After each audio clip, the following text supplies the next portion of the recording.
I think we have just about everybody, or at least we're not going to reward people who are that much late anymore. Sorry, no, that's okay. I was just saying. So my name's Eric Dewar. I work in the Department of Biology, and I've been podcasting my courses for about the last 6 or so years. And so I thought that it would be, I've talked about this in some settings at the Technology Symposium, but I thought it would be, I know it's been a while since I've done one, so I thought we'd have a chance to sort of talk about podcasting as a tool that can be used in, because I really think of this as a tool, not something that's going to be the whole teaching experience, but something we can fold into traditional face-to-face classes as well as used in hybrid or fully online courses. But before we start, there's at least a few kind of introductory things I think we should get through. Can we go around so everybody can introduce each other? Diane, you want to start? Yeah, Diane D'Souza. I'm adjunct teaching in the sociology department. Jonathan Horton. I'm in the economics department. Rachel Kitt, chemistry and biochemistry. Birgitta Murman in the accounting department. Hi, Chris Nolder, accounting department. Melanie Berkman, chemistry and biochemistry.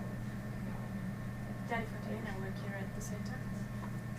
Tess Zakshevsky, education and human service adjunct. Great. Well, welcome all of you. I'm really glad to have everybody here. Tell me, one of the things about I don't have handouts to hand you. I did try to send something out ahead of time because I want to make sure that at least to sort of just if at bare minimum sort of hear the kinds of things that get produced in classes that I think are useful for different kinds of purposes, and also a chance to maybe play around with a little bit of the software. The software has its own kind of logic to it. That's pretty simple once you get the hang of it. Just like, if you know how to use Word, you know how to use Pages or OpenOffice, once you get the logic of how these programs work, it's not rocket surgery. So I think that's pretty easy to be able to put together for a lot of people. But I want to start actually from a point before that. Sort of, I'll do what I do with my students, which is I'll have you all close your eyes for a second. Okay, I know my eyes are open. I always have to say it to my students as well. Good. Who knows what a podcast is? Raise your hand. Okay, put them down. Who's listened to them kind of for their own interest? Okay, put them down. Who's ever produced one for a class? Okay, put them down. Great. Okay, open up.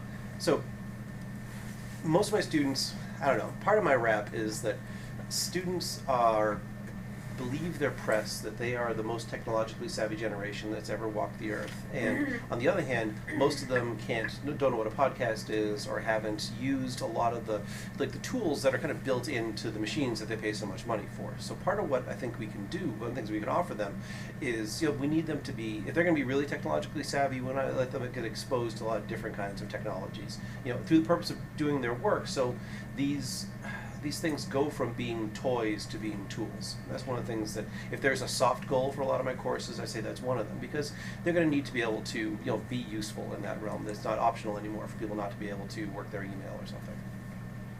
Now, maybe it is optional in some departments, but going forward in the future, it's not going to be the case for our students. So, if you'd like, if you've used listen to podcasts before, most people have accessed them through an application or a client, the tech people will call them, an application like iTunes or something like that. Is that a software program everyone's familiar with? Okay. And it's okay if the answer is no to any of these questions, but we can stop and make sure everyone's on the same page.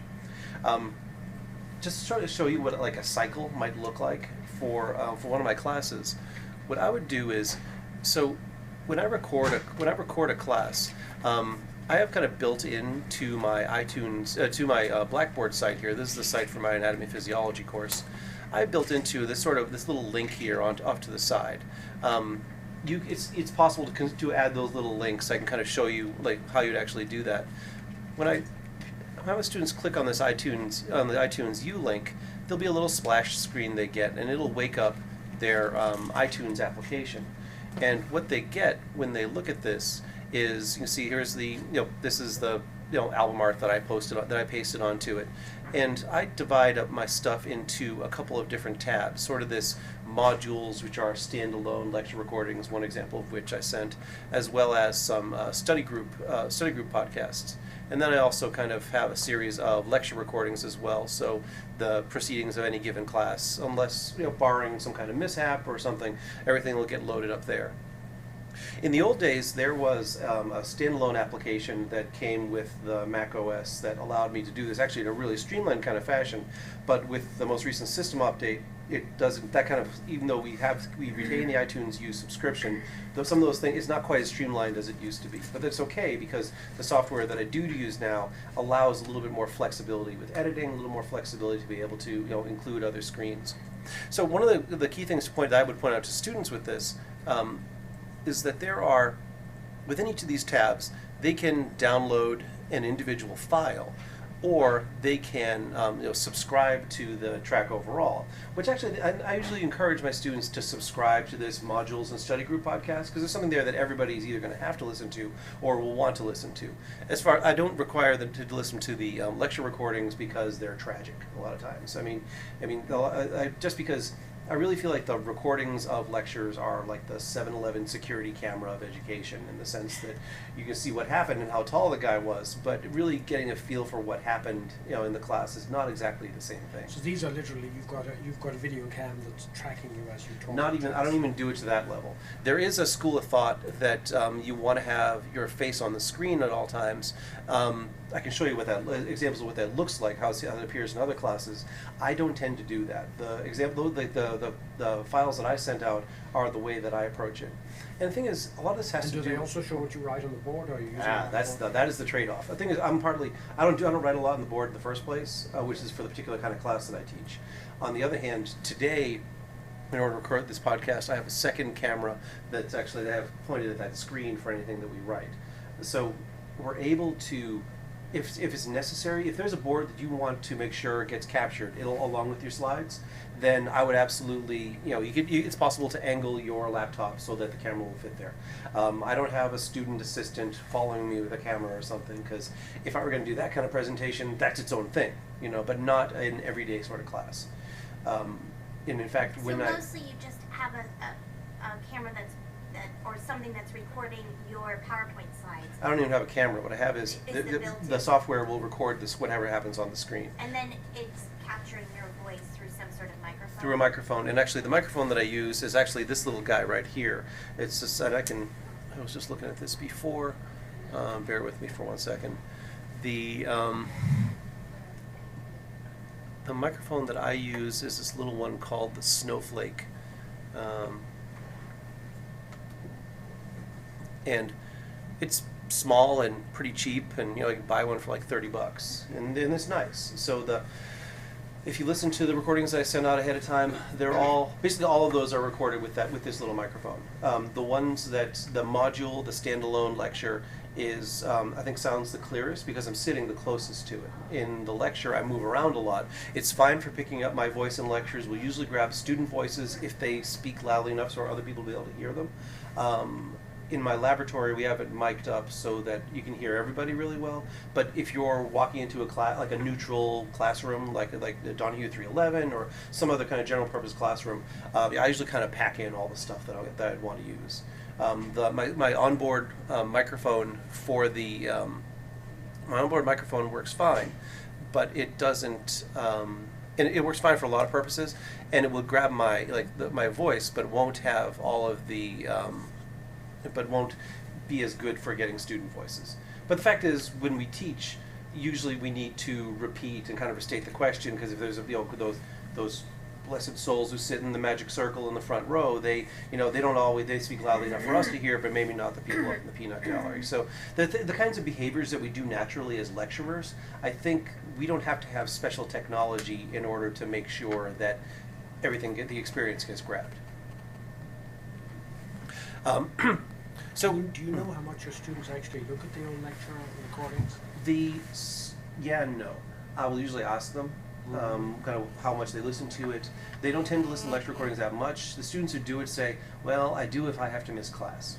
And the resounding response is, it's better than nothing, but not great, which is good. That's exactly the experience I want. I want them to be able to, I want things to be, if they want to revisit something, if they want kind of background patter while they're on the train or something, that's fine, I think, for that purpose. But the signal that I don't want to send, at least in my classes, is that this is the same as being in class. So, but on the other hand, that's going to be for hybrid courses, for fully online courses. That is being in class. But on the other hand, we don't record content as primary lectures in a lecture hall for a fully online class.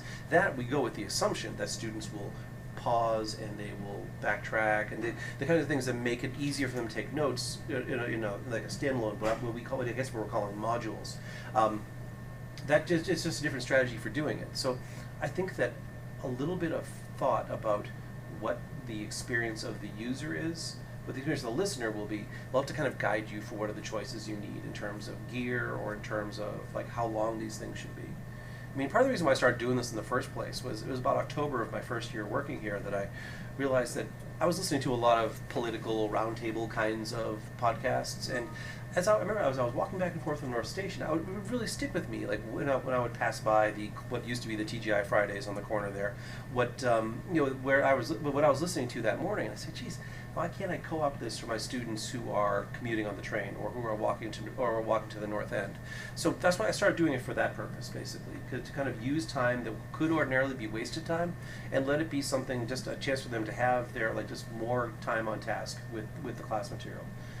And but in terms of how you want to deploy it, I think different kinds of classes will be more amenable to doing that.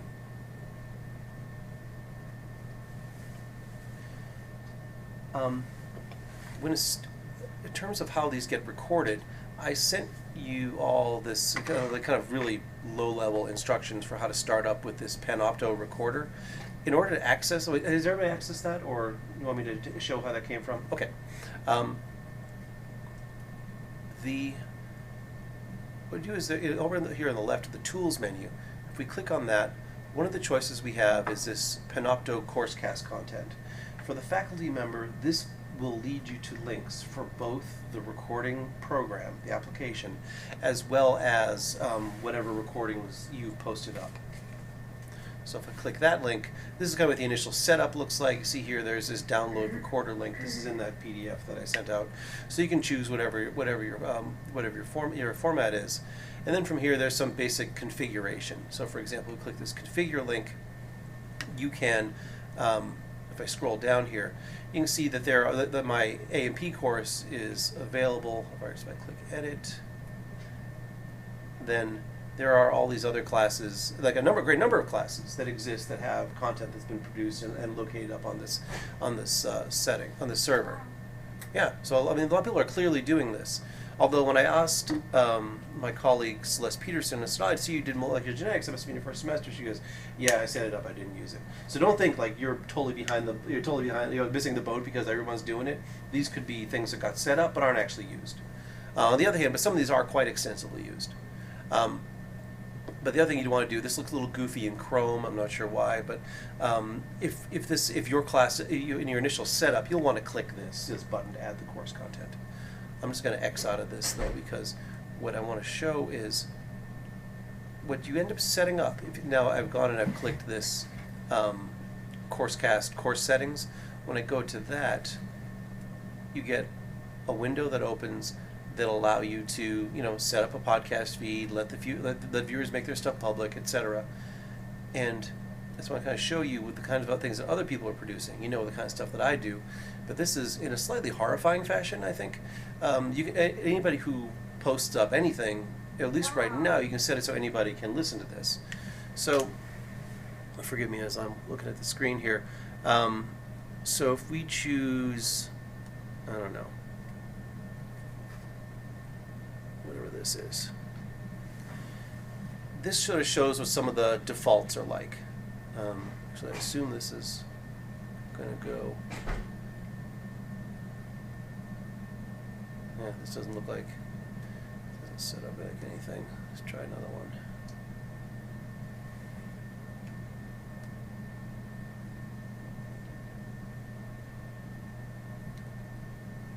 So some people will have this set up. So I guess this is playing. For this particular one, it's hard to hear because I don't have the speakers up very loud. But hold on. The instructor is talking over. Well, we can differentiate it again. Over a sheet of paper and kind of working through What do? a problem. We get this result. says the mass times the derivative You of the can click this velocity to be of able to the center see the mass video. respective time All right, I was gonna is pull the this sum back over down I again. m sub I. It's possible to put in like chapter markers so a student can skip ahead from point to point. This is kind of done automatically. I'm just going to pause this for a moment. On the other hand, if you look at, there are some people who will also, right, it's basically the same thing, so that's not going to be that anything new. There's some people who have in the upper left window an example of basically them talking. So that's another way to have this set up. Example: truck hitting parked car. It would be more awesome if they would actually hit the car with the truck, but I don't think they do that. Occasionally, like in this upper window, there will be a movie of the instructor talking. There are people who kind of think that students, are gonna relate better to seeing the face of the instructor talk it through as they have a camera set down on the screen, set down on, say, a page or on a slideshow. So you would see this video and the person's face? Yeah, I don't know, let me see if I can find another example. So Two different video. videos are basically being Correct. Let me see. Try this Built World one, see if this is it. We're going to start talking about building design. So in this case, And this is the first time. this is a the first part of this segment. slideshow that And- basically get talked over. Yeah, but usually up here there'd be the video of somebody talking. I apologize for not knowing exactly. I wasn't going to try to pick individual ones to make fun of them. Let me see if I can. One last try. This is just a slightly different setup, but the same kind of idea. Yeah, so you can have it set up so that your face appears on the screen as well, in addition to like say a slideshow, or if you're working through a problem on a piece of paper, if that's more convenient, you can do that as well.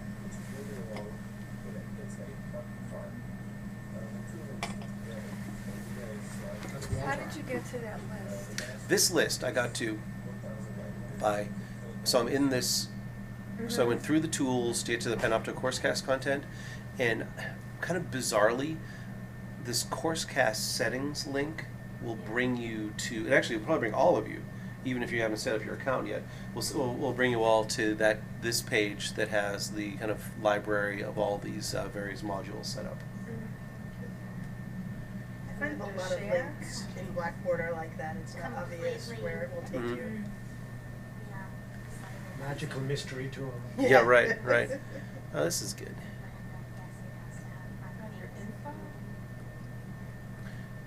Periodically, both Denise and Mark will track me down for the same thing every semester. Can you show me how to do this again? I always couldn't figure out how to find my save assignment, because it's not where assignments are. Yeah. So annoying. Oh, and how to enable Blackboard so that students can see the material. Yeah, this is stuff that, no, there are a lot of things about Blackboard. It's one of those things that, yeah, we don't like it, but we have it. And with all the, with the subscription that we pay for it, it's a tool, like I try to tell the students, when we go to work, we don't always get to be in total control of our destiny as far as what kinds of software or what computer platforms we get to use.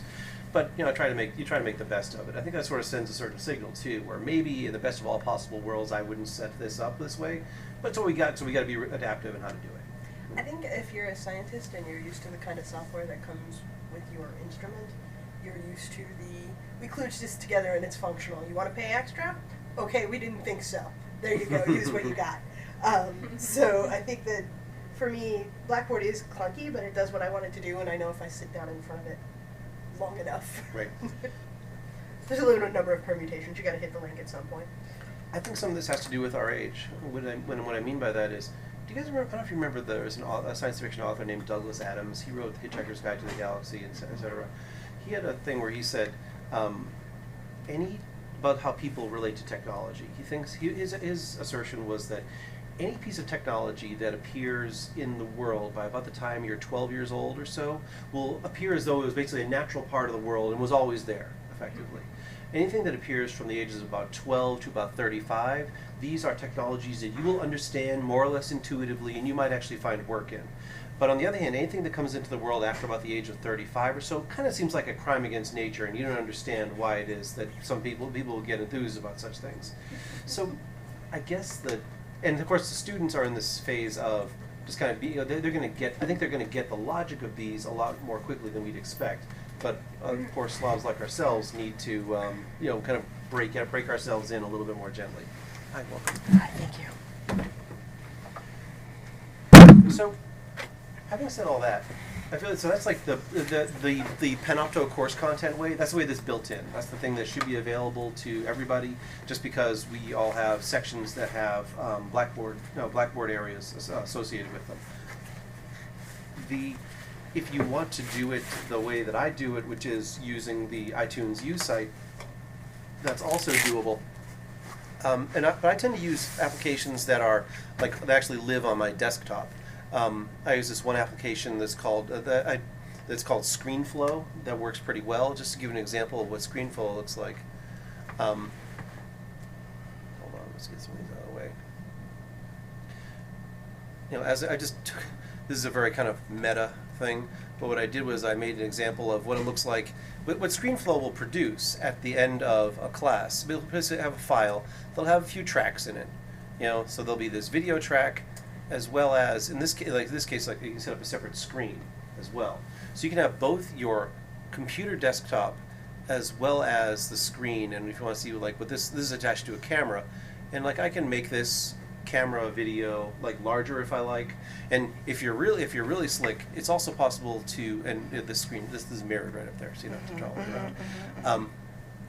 If you're really slick, you could also edit this so that times in the class when you're mostly talking about work that you're doing on the board that you want students to be able to grab, you can maximize that part of it, and then come back in for the edit, and then you can minimize it again later. I tend to do a lot less of this though, just because I don't do a lot of post-production on these things. Go ahead.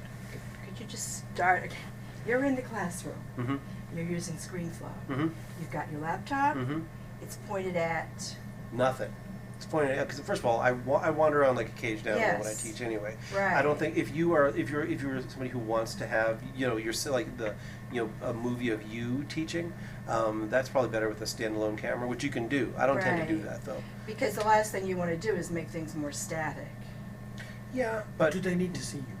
yeah, I guess that's sort of the question, I guess. Right. I would say the answer is no. So They want to see what you're asking them to focus on, So which is the board. right. Mm-hmm. So you're pointing it at the screen. No, I don't usually have my camera on at all. You don't use a camera at all. No, All right. what it does is the software will grab a video of whatever takes place on the screen.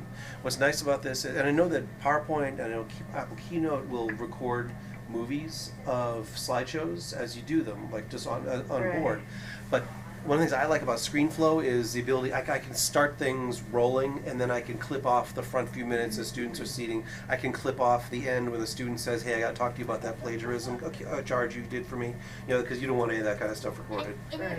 I saw in one of your videos that you sent, it recorded where your mouse moved on the screen. Only, yes, I do that, but I did that for the standalone module because I figured that's a case where a student's going to be looking at the screen. And the main complaint I get about the lecture recordings is they can't see what I'm pointing at because I use like my green laser pointer for for Right, pointing at see, stuff. that's- But on the other hand, if you think I don't think this is you can. And the one thing is that this program can do is it can make I can't do it right this second, but this software actually will let you make the mouse bigger, than it was initially recorded. Mm-hmm. So you can have like a much bigger pointer to use. And so basically, if you are using the pointer already as what you use when you lecture, then that'll work like a champ. On the other hand, if you are using a pointer or just your finger or something, of course, it's not going to grab that.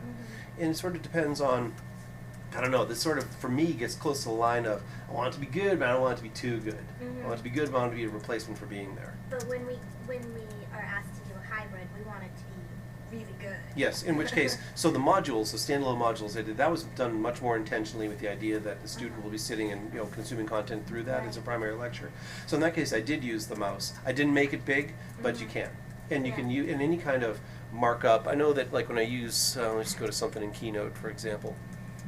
And if you, what will be, I don't know.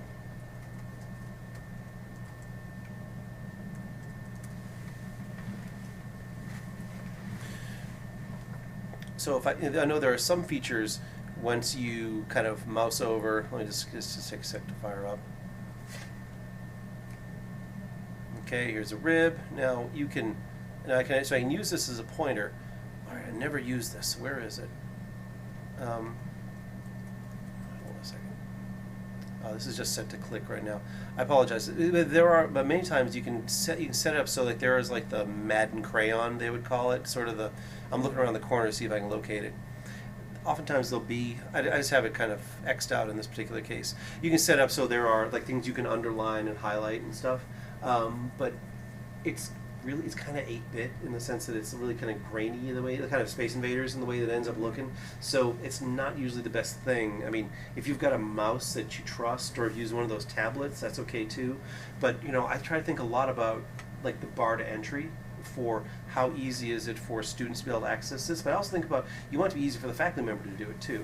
Yeah. So that's what I think is, I agree with a hybrid or a fully online course, you should absolutely be setting it up so that it's going to be, you're making a video product really that you want to be as streamlined and attractive as possible. For my fully face-to-face A&P course, I record these lectures for my development, I record it for the students who have to miss stuff, and it's better than nothing, but it's not ideal. Yeah, So and they can review material. Exactly. Are some of our classrooms here at Suffolk, does anyone know, have a video recording thing capable already installed such Yeah. that Brigitte, can you talk about that? 1129 has a video.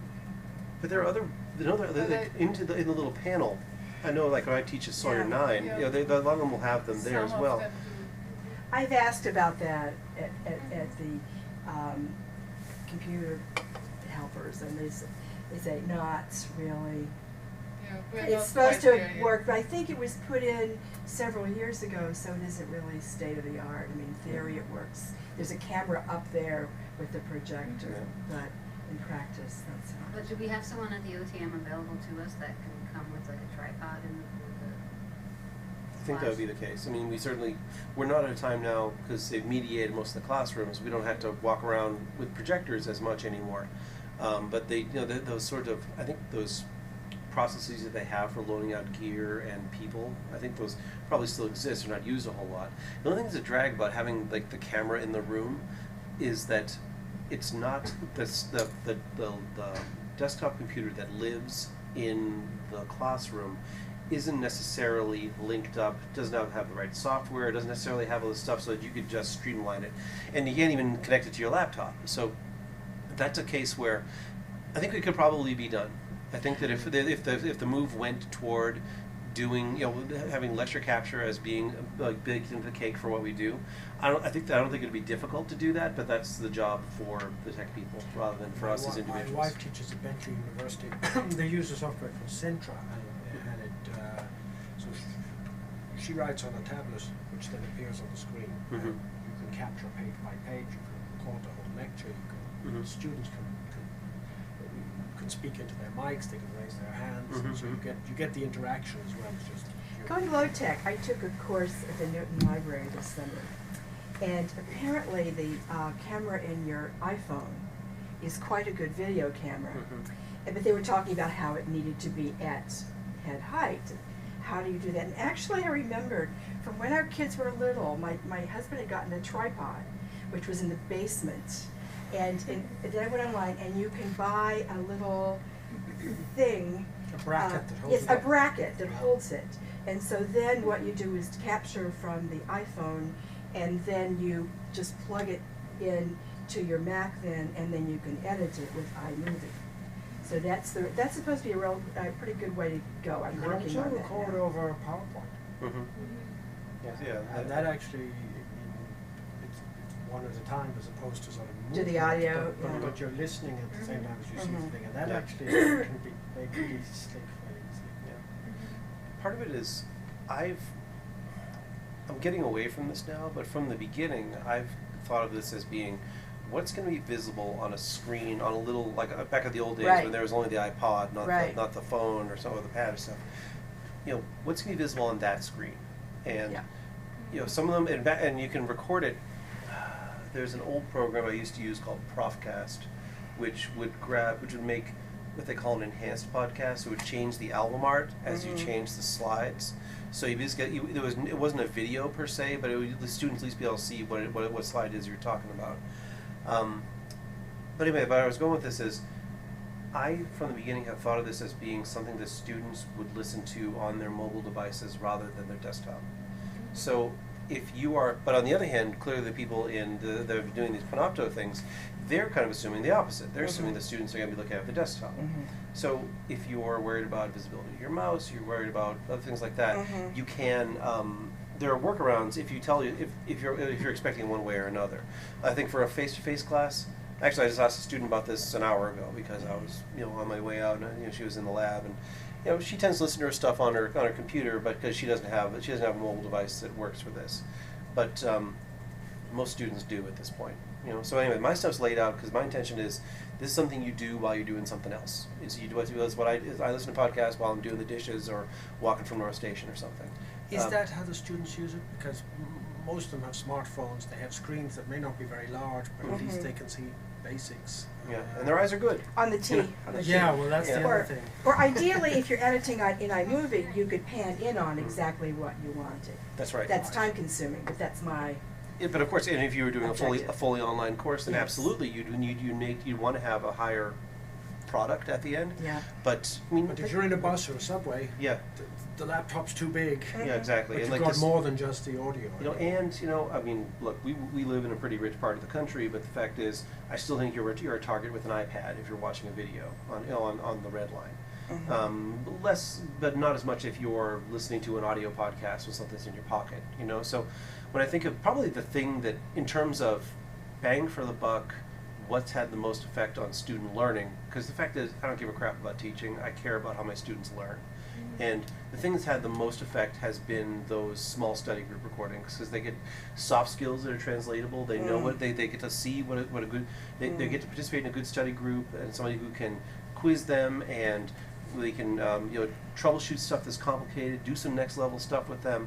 And then when we record it, everybody gets that benefit. I think that's had more effect on, and actually I have data to indicate that my students do significantly better on tests after they've recorded a podcast on one of those chapters. And I mean statistically significant better, not just great. Everybody improves by almost a letter grade when they do those, but many students actually improve by a statistically significant margin. Could you just say a little bit about how you set those up and how you introduce it to the students and how it fits in within the frame of your course? I sort of believe that you can't push a rope, so I got to pull them along behind me. At least at the beginning. So in the old days, I used to incentivize this with extra credit, but I don't do that anymore. And partly because as my class got larger, it could happen that not every student would have the opportunity to do it. I wanted every student to have the opportunity for credit. But once I had these data that indicated about how much better students do when they participate mindfully in it, then I don't feel like I had to tease them for it anymore. But usually what I'll do is students who I know, students who have their act together, in the first few weeks of class, I usually kind of recruit them to record a couple. Because once you record one or two, and then they get posted up, then the students know what they're good for, know what they're like and everything, and they're a lot less timid about volunteering. I should say that when I have students... this is done outside of class? Yep, I'll do this. I'll record it in my lab, yeah. And to basically study for an exam, the student sort of walks through the information themselves and records it? No, I mean, the study group podcasts in particular, these things that I record, and I record with them and need them to, so they're there, but I'm there too. I think I sent up the Integument podcast. When, in my classes, the way I set things up is I'll have each chapter I divide up into stuff I want them to do ahead of time, because I sort of realized I became a believer in this. The fall of my second year, my appendix ruptured, and I actually had my students reading ahead in the book rather than just expecting I was going to explain the whole chapter to them. And by midway through the semester, I was in the same place I was at that same point the previous year, just because they were on top of stuff. Students will be trained, and students can be trained to print the stuff themselves. They can be trained that, I do a quiz, of the things I want them to know for this chapter, I say, come to class knowing this. Come to class knowing names and basic stuff, so I don't have to teach that. And what we do in class then is we talk about processes, we talk about things that are more complicated. The next level stuff that they need the instructor for. That's what they do. Not all of them are this simple. Some of them have slightly more, more content for a given one. What a student commits to, I'll put this back up because it fits on one screen.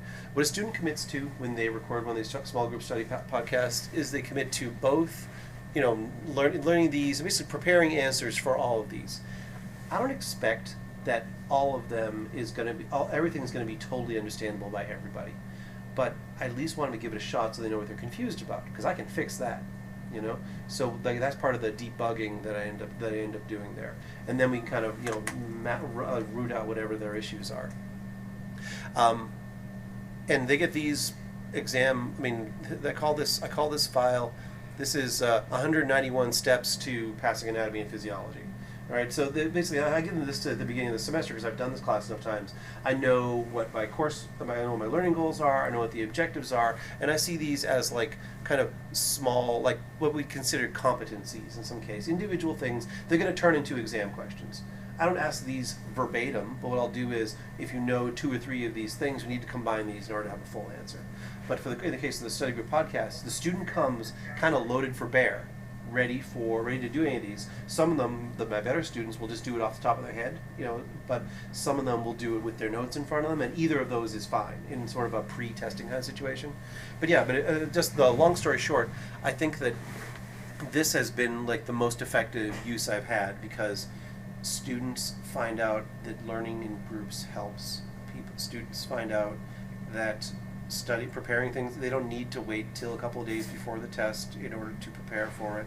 Students learn that they can set these things up themselves, and they don't need me by the end of it. And because that's what we want. We're training people to go to the next level, so I really try to set this up so that they're better at this when they leave my class than when they got to it. So you invite 3 or 4 students? I'm capped at 3 usually, because at that point, 2 or 3 is good. 1 is not enough. It's got to be a really good student if it's only 1. But I think 2 or 3 usually works out okay, because then we can do kind of some lightning round.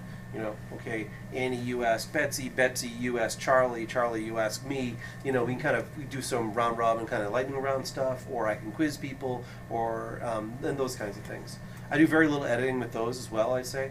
In fact, usually what I'll do, which is actually kind of endearing, I think. I'll usually kind of start the microphone almost immediately when I sit down, and the students are still kind of chit-chatting, putting their stuff down, and it's fun to hear them kind of talking, because I'm also trying to build we want people to work together in lab, we want people to study together, and sort of the hearing ourselves as people, we're vulnerable and we laugh at stuff, and we're not dreading our time together. That's another thing I try to get across, is studying in groups is a lot less dreary than doing it by yourself. There's a time for solitary study where we have to woodshed, but on the other hand, we all know that we learn better in groups. That's what BLC is selling too. So we need to, I think that there are things that we can do as faculty that'll help to amplify even more signals the students are getting from the student services end of things too. The other question I had was, so what you're saying is that people who watch the podcast, that their learning improves, not just people participating in the podcast. Anybody who listens says that helped. Anybody who participates, they say that helped, and their grades are a lot better. The thing is, I can't record. I'm not going to record more than one of these for a given chapter. I divide them up into chapters, by the way. I wouldn't record more than one of them because I got a life to lead. But on the other hand, nothing prevents them from getting together and doing this themselves. Not necessarily making new podcasts. They don't need to do that. But so what you found really was that studying in groups increases when people do that actively, that it increases the test results, not necessarily the podcast. I don't have a way to measure directly if students who only, I do, but those results are much more muted. The students who listen do better than students who don't listen. Students who actually participate and may or may not listen later do a lot better than people who just listen. So that's why I want people to at least know how to do it, so then they know how to do it on their own.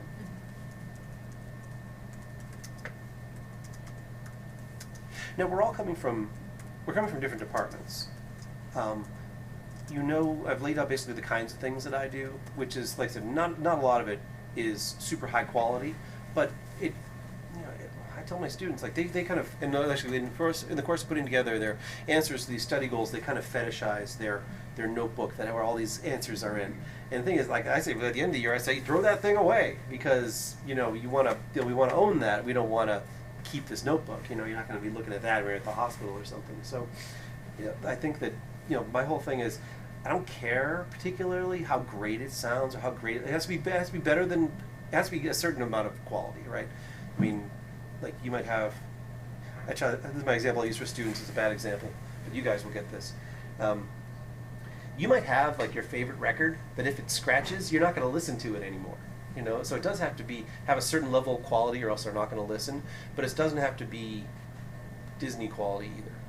So if you're worried about what your voice sounds like, if you're worried about what maybe the software is going to be kind of grainy, or maybe your microphone's not going to be so good, really, that's not the big thing we worry about.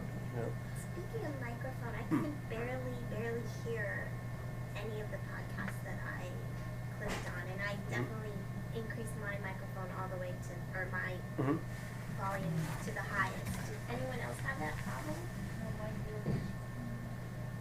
I had trouble hearing some of the students who were participating. Yeah. And that has to do with, like, where you sit around the microphone, and sometimes it varies. I don't use, incidentally, I use another software. I use yet another software program when I'm doing these podcasts. Let me get this out of the way. When I'm doing the study groups, I don't think I have any raw files of these left. I tend to use the application called GarageBand.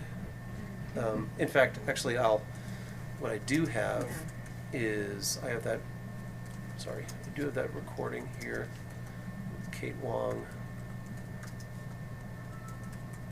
Yeah, that's what the guy at the Okay. Apple Store told me too. He says, you Yeah. think it's for rock bands, but actually. No, so I use GarageBand too. yeah, I mean, GarageBand works like a champ, and it's also pretty easy. Just takes just And then you post it fire as, up. what for student access? I export it as either MP3 or MP3 or MOV files or files. Usually MP3 files. Like the format that you got, that came out of iTunes. That came out of GarageBand. Sorry. You export it as MP3 and then you post it on Blackboard? Actually, I do that. So when you record this, yes, this is another interview I did with somebody at the same conference. So I'll go back. This might be a little bit quiet. And actually, it's very quiet. Yeah. But again, it's just because this is coming off my speakers, not into your earphones, so it's gonna be something a little bit different. When these files get loaded up, there's a certain amount of production you can do. I can't zoom in on this very easily, but you can set, like, what your microphone sensitivity is.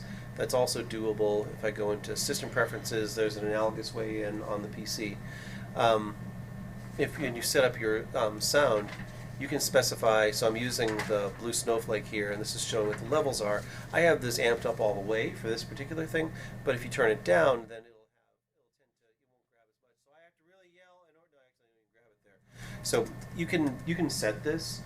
The problem I found with recording, a technical thing I had with recording the study group podcast is, with this particular microphone, it's a directional one. I try to sit behind it because I tend to speak more loudly than the students do. I have another microphone that's a little more omnidirectional, that's a little bit better for grabbing everybody, but students speak at different volumes and you kind of can't control that. And I hate to slide around the microphone while the thing is going, because that's distracting for the listener. So yeah, but I think there are certainly tweaks for it. And what I'll do when I'm recording something is I'll keep an eye on, like, what the levels are, So you can see, like, the high peaks are obviously where the microphone's getting slid around. You can actually tell. It's kind of funny. You can tell when people are. Let me see if I can find a good point. You can usually tell where people are laughing because that has a very particular waveform to it. No, that's not it. But you can. So my friends who do sonogram analysis are actually really amenable to this sort of thing. I hope that graphic Yeah, so you can. So anyway, it's another good use for another good software for doing the audio and stuff. I like GarageBand a lot, And again, you get a chance to edit. You can edit things out. Both of the interview I had with Kate Wong that I posted, that's like a segment of a much longer one. But on the other, it's funny too, because actually I was thinking about this workshop when I was interviewing her, because she says, and that was a case where we're at a conference, we're like on a side room, and this other recording we were actually in a room by ourselves, but we're like off in this hallway off on the side. I kind of set up the microphone 3 feet away from the pair of us, so I was trying to watch the levels. It's pretty like low rent, but you can hear it okay. It just takes a little bit, but in the end Kate was very sensitive about what her voice sounds like. I think she has a great voice for this kind of thing. So and one of the things that I tell my students is that people say, "Oh, I hate how I sound when I'm recorded," and I try to tell them, this is what you sound like in real life. Physiology. I'm going to kill myself. And I was like, it's because I tell them to use this anatomy physiology because it's A, a teachable moment, and B, it's part of the course content. Yeah, because of where our little ear ossicles, where our cochlea lives inside our head, it vibrates as our head vibrates. So we get all of these extra overtones that we think everybody else hears. But I do find myself wondering what Patrick Stewart sounds like in his own head. Can you imagine? So I think that's just something to bear in mind. And students will always tell you, I think that's an inhibition for a lot of faculty for doing this too. Say, well, I don't want to do this because I don't like how I sound. It's the way you sound already. So just be at peace with it. If you don't like it, you don't have to listen to it later, but the students need to get over that too. Could you talk a bit about mics, because that's a pretty good looking mic. I have one. Good, it's $35. It is. Yeah. This is what, okay, can we talk about that a bit? Yeah, again, we can talk about gear. What is that? The microphones that I've used are both from the software company that's called Blue, and what they do, let me open up this new window here. So the one that I use, this little one here, which is good, it's my good kind of it's a fine walking around microphone if you don't just want to use the onboard one. I use this one that's called the Snowflake. Snowflake's pretty cheap. I sent one of my assistants to the Apple store to go buy it. It might have been $70 at the time. Now you can get it for $30 online. The thing I like about Blue is they have a whole bunch of models that are possible. Some that are for professional sound recording. But Snowball looks like this. It kind of sits on a stick, and you can like a little tripod. Let me see if I can find a good picture of that. But I don't know why they're not showing this stand. It sits on a little tripod. It's about the size of a baseball. Right? So Snowball is different from Snowflake. Same company. It's just the Snowflake is smaller than Snowball. Get it? Okay. Yeah. So that's how they do it. But like I said, but there are a number of them. There's one that looks like a baseball. There's one that looks like a They all basketball. melt away after a couple of days. Yeah, right. But if you were going for really, the thing I like about this one is that it's omnidirectional. But the fact is, it's like in my basement at home, so I'll use it at home sometimes. I don't use it much at school anymore. This one, if I have to pack it around, I think the Snowflake works just as well, and it's wicked cheap. And like I said, you know what it sounds like, because that's basically in the files that I sent out, it was all done with that one. So it's not like it takes. And the thing is that, and you should experiment with this. It's worth seeing how and I had to actually, when I was recording the module, I actually did a few trial runs. Do I want it at this level? Do I want it right in front of me? How far away do I want it? It doesn't take long to figure it out, but you don't want to make yourself paranoid either.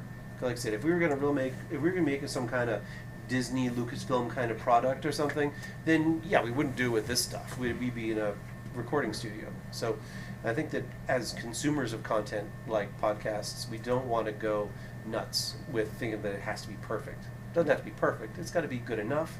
And I think that I really believed for years that it's almost like the Amish barn raising, where we can all construct together, and it looks nice at the end, and it has its use, but maybe it's not going to last forever. But it's going to be used. It's going to last around like this scaffolding for what's necessary as the students are putting stuff together. Let me just show you, because a question was asked about how it is actually load these up. What I'll do is, okay, so I go to iTunes U. When I go through this link here, again, it wakes up my the iTunes application. What I'll do is there's this link here for upload and manage files. So I click Bink. It goes then back to my browser, opens up another window, and it's got all these files here. So for example, if I want to load up, just down here it's just where it says add new file. I click that, get a little dialog. I gotta choose the file. Get a dialog box for where to grab it. This is yesterday's lecture. I click this, and then it would load it up. And one of the things that's nice about this, I'm not going to do it right now because I don't want to steal the processor time. You can edit these. I think by default this will come up as Suffolk University. I usually put the date and whatever the topic was, just to so the listener will know what it is they want, what it is that they're looking for. You can move these around if you you use the up or down arrows to they're kind of out of order now, so you can affect you can change that as well. You can choose you can set up these tabs yourself. So it's actually not hard to do. It might take an hour-long lecture with the video. Might take, I don't know, might take like 2 to 5 minutes to load up if you're plugged in. Over the Wi-Fi might take a little bit longer. And so students typically download the files onto their... Yeah, I mean, well, I think students probably could just stream them. Mm-hmm. I think they would tend to. I have a feeling performance would go down, and also for most students, If you're out and about, it's not going to work so well. if you're out and about, it'll be okay. The thing is, if they don't have an unlimited data plan, then they're going to be doing it all. Yeah, so I think they would tend to do it. And the thing is, even the new iPhone has a standalone podcast application and a standalone iTunes U application, so you actually don't have to run it through this. So there are lots of different ways that can happen. If they're doing it with their desktop, they're going to do that. And if they're doing it with their desktop, they're not, or their laptop computer, they're not going to be downloading it on the fly anyway.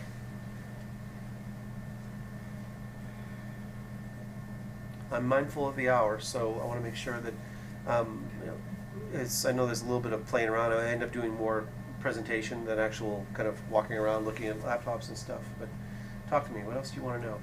What else do you need to say something? That .m4a file extension, what is that, please? Oh yeah.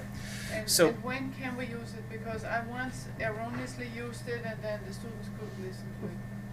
yeah, it's the M4A.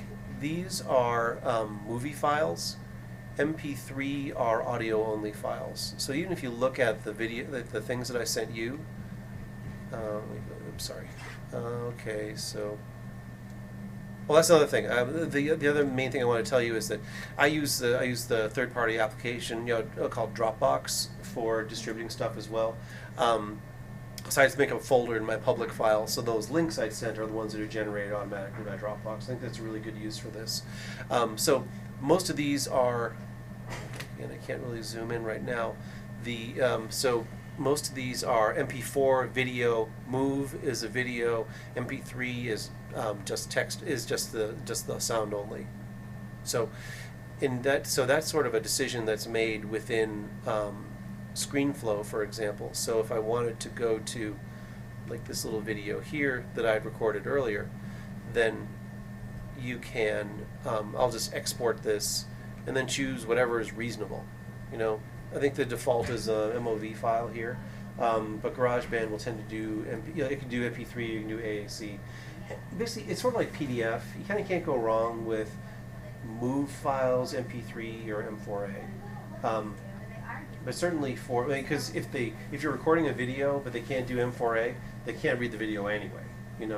I started for a while. I would record something that I strip off the video track so I could have audio and video versions of every lecture. But because, like, say if someone's listening with a little little $50 iPod Shuffle, I wanted them to be able to listen to the lectures too. Well, of course, they're not going to be able to see the video. But I found over the last few years, most of our students are able to use most of these file types. Between stuff that's pre-installed on their computer or other freeware that they can get to. Fairly easy to stitch together a couple of files. It's not impossible in order to stitch things together. I mean, I like this application called ScreenFlow, but there are a number of. In fact, even if you just Google screencasting applications, there's actually. I hate to be like a student and say go look at Wikipedia, but they actually found a pretty good Wikipedia page, which is sort of a summary. There's some things that are decent. Let me see if I can find it. I had it before. Well, anyway, it'll list a couple dozen of them. Some of which are platform specific, some of which are freeware. Many things like, I could download, if you want to just download this ScreenFlow application, you can download it and play around with it for free. but you have to buy a license. But the school has a license, so you can. I would download and play with it for a little bit. It'll kind of leave. I think it leaves a watermark across any videos you make. So until you actually purchase a license. But again, the school has one, so I would just contact Jeremiah down at Academic Technology, and he'd be able to set you up with the code. But in practice, you tend to do these all in piece. Sort of. There are times when, yeah, if I wanted to, let's say for example, if I wanted to, if I wanted to insert, let's say if I wanted to delete out a part of, if I wanted to delete out the back end, I could do that. I could drop in another file. So it is possible to do. GarageBand is actually even easier to do things in segments and then kind of piece them together. I just don't tend to do it much because, again, it becomes a point where we get away from, we become editors, which might not be the way they want to spend your time. Most people probably listen to them in very small, discrete. Yeah. The common wisdom is that we can't, recording a 50-minute lecture, it sounds pretty long, but I mean, like that little 10-minute thing that I recorded, that's probably a whole lecture's worth of stuff. But the difference is in the 10 minutes where I don't have to stop for questions, I don't stop to write stuff down, where the students can rewind and everything. You can sort of blast through more content, but I wouldn't call that good teaching particularly. In class, if we were trying to put together something complicated like action potentials or muscle contraction, of course we're going to stop, we're going to debug, we're going to do questions and stuff. So what I did with this particular class was I had them listen to this stuff ahead of time, and the whole next lecture was, okay, now unleash all the questions that built up between now and then. And they were able to, and we were able to put construct it. But I feel like I usually don't record these as standalone modules. Something like this is good if you have a class that you have worked through. Like if there's a difficult process that takes a lot of stopping and starting and retrying, in order to set all those things up, you can. I think it's good to do a standalone podcast by itself because the thing is, students will ask me to repeat how muscle contraction happens 5 times in a class, just to start from the beginning. Could you start from the beginning and do it again? It's like I can, but I'd rather just, and I'll do that a few times in class, but, there comes a point where it's just better for me just to record this thing, and then they can do that. But yeah, but I feel like the podcast helps, but it's not a substitute yet. But again, this is because I'm mostly teaching face-to-face classes. If these are hybrid classes, then that's going to be a slightly different strategy. Same thing with fully online courses. So we use these tools as is appropriate. We try to think about what's the experience of the listener going to be and how are they going to be able to learn best from it. At the tech conference, someone said that for students for whom English is a second language, it's a wonderful boon, and they just play them over and over until they get it. Yeah, that's what I was just going to say, and that's how I used it with voice over different documents, PowerPoints, and the syllabus and stuff like that for students in a hybrid course where their primary language is not. Do you find that knowing that students have this resource available to them, that you actually move through material more quickly than you used to? I don't think so. The thing that's gotten me to move through fast is actually the very low-tech innovation of having them read the book. How did you do that? I did that by incentivizing it with these pre-lecture quizzes. People say, "Oh, they become believers." Actually, what's funny is, so as the document I showed before with the kind of pre-reading versus actual study goals, there comes a point in the semester when, especially second semester, they'll say, "Look, I'll give you guys a break and we won't do quizzes for a little while," and they beg me to bring them back because they said, "I'm not reading this stuff, I'm not preparing for class the way I have to, please, professor, save me from myself." All right, so sometimes we get, I think that podcasts are not a replacement for stuff I already do. They help me in some ways they kind of trick the students into doing what I want them to do anyway, which is spend time with the content, talk with each other, learn in groups, all those kinds of things that we've known about since Aristotle. It's not hard to do, but but for students who are on the move, literally students who are commuting, I think it makes a difference. For students who second English language learners, I think it also makes a difference. For most days of class, do you have pre-reading and then you start the day with a quiz? Or I do that for days I start new chapters content. Yes. So it's maybe once a week or? Yeah, on about an average. Yeah. I'll try to be kind. If like we have an exam in a given week and we're starting a new chapter the next day, then maybe I won't do it. We usually get through about 12 chapters per A&P course, of which I'll usually have probably 10 quizzes. So I think that by itself has been the best thing. And the quizzes are on stuff they've just read about, not. Yeah, and pretty low level. Low Yeah, level. I'm not expecting them to have mastered everything because I just want them to have an idea of what's going on. Before everybody splits, though, I see people kind of backing up, and again, so it's like 10 after. Please, if you wouldn't mind filling out one of these little evaluations, that would be excellent.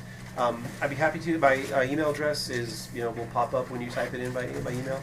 I'll send you a recording of this if you really want to hear what it sounds like, so you can feel the difference between let's see, like just how tragic a recorded class sounds like. But If you but put that come on, down anytime. Come down anytime we want to talk about podcasts or different things to try. if you put that on Dropbox, would it kill a lot of your space? Maybe, but I bought it. I bought a subscription because I use it a lot. Yeah. But they're not giant files. I mean, But instead of emailing it, Oh no, I can't email something that large. No, that's the thing. I know I can't email something, but you I email the link to. Yeah, send you the link. You can download the link a lot more effectively. Otherwise, it'll choke everybody's account. Thanks.